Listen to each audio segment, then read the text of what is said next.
ಜೀ ಕನ್ನಡ ವಾಹಿನಿಯಲ್ಲಿ ಪ್ರಸಾರ ಕಾಣುತ್ತಿರುವ ಅಮೃತಧಾರೆಯಲ್ಲಿ ಮಹಿಮಾ ಜೀವಕ್ಕೆ ಅಪಾಯ ತಂದುಕೊಳ್ಳುವ ಹಂತದಲ್ಲಿ ಇದ್ದಾಳೆ.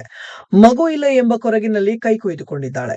ಇಷ್ಟವಿಲ್ಲದಿದ್ರೂ ಮನೆಯವರಿಗಾಗಿ ಮಿಂಚುನ ದೂರ ಮಾಡಿಕೊಳ್ಳಲು ಗೌತಮ್ ಭೂಮಿಕಾ ಸಜ್ಜಾಗಿದ್ದಾರೆ. ಅಪ್ಪಿ ಅಮ್ಮನಿಗೆ ಕಾಲ್ ಮಾಡಿದ್ದಾಳೆ. ಮಹಿಮಾ ಪರಿಸ್ಥಿತಿ ಬಗ್ಗೆ ಭೂಮಿ ತಾಯಿ ಮಾತನಾಡಿದ್ದಾರೆ.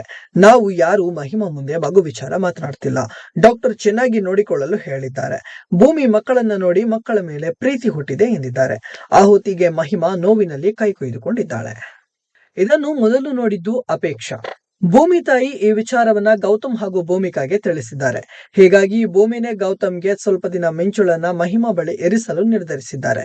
ಭೂಮಿ ಕೂಡ ಮಿಂಚುಗೆ ರಿಕ್ವೆಸ್ಟ್ ಕೂಡ ಮಾಡಿದ್ದಾಳೆ. ಸ್ವಲ್ಪ ದಿನದ ಮಟ್ಟಿಗೆ ಮಹಿಮಾ ಬಳಿ ಇರಲು ಹೇಳಿದ್ದಾಳೆ.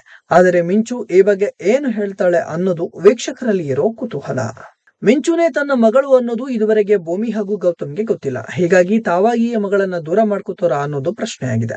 ಮಿಂಚು ಕೂಡ ಈ ಮೊದಲು ತಂದೆ ತಾಯಿಯಿಂದ ದೂರ ಆಗಿದ್ಲು. ಹೀಗಾಗಿ ಆಕೆಯ ಮನಸ್ಸಲ್ಲಿ ಮತ್ತೆ ನೆಗೆಟಿವ್ ಮೂಡಲೂಬಹುದು.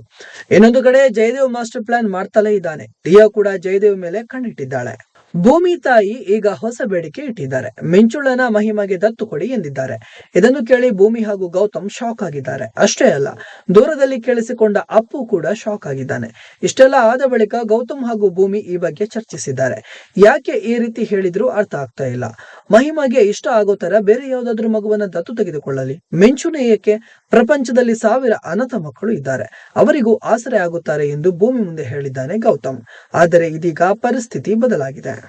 ಅಮೃತಧಾರೆ ಧಾರಾವಾಹಿ ಜೀ ಕನ್ನಡ ವಾಹಿನಿಯಲ್ಲಿ ಪ್ರಸಾರ ಕಾಣ್ತಾ ಇದೆ. ಛಾಯಾ ಸಿಂಗ್ ಭೂಮಿಕಾ ಎನ್ನುವ ಪಾತ್ರದಲ್ಲಿ ಕಾಣಿಸಿಕೊಂಡಿದ್ದಾರೆ. ಈ ಧಾರಾವಾಹಿ ಜೀ ಕನ್ನಡ ವಾಹಿನಿಯಲ್ಲಿ ಸೋಮವಾರದಿಂದ ಶುಕ್ರವಾರ ಸಂಜೆ 7 ಗಂಟೆಗೆ ಪ್ರಸಾರ ಕಾಣ್ತಾ ಇದೆ. ಇಂಟ್ರೆಸ್ಟಿಂಗ್ ಮತ್ತು ಇನ್ಫಾರ್ಮೇಟಿವ್ ವಿಡಿಯೋಗಳನ್ನ ಮಿಸ್ ಮಾಡ್ಕೋಬೇಡಿ. ಈಗಲೇ ಸಬ್ಸ್ಕ್ರೈಬ್ ಮಾಡಿ.